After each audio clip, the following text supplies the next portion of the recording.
یہ کہتی ہیں کوئی حدیث ہے کہ جس کا آج گزرے ہوئے کل سے بہتر نہ ہو تو وہ برباد ہو گیا۔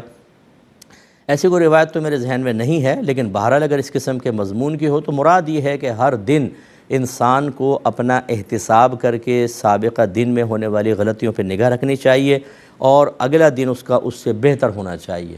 اسی لیے اکابرین نے فرمایا کہ روزانہ رات کو اپنا احتساب کریں کہ میں نے آج کیا کھویا کیا پایا۔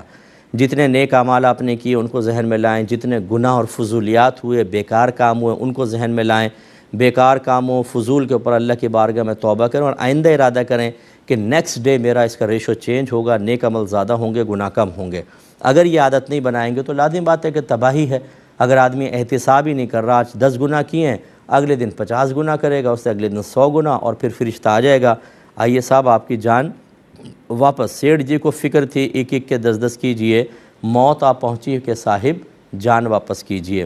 اس لیے مضمون کے اعتبار سے یہ چیز بالکل ٹھیک ہے۔ ایک مختصر بریک لیں گے، ہمیں یقین ہے آپ ہمارا انتظار فرمائیں گے۔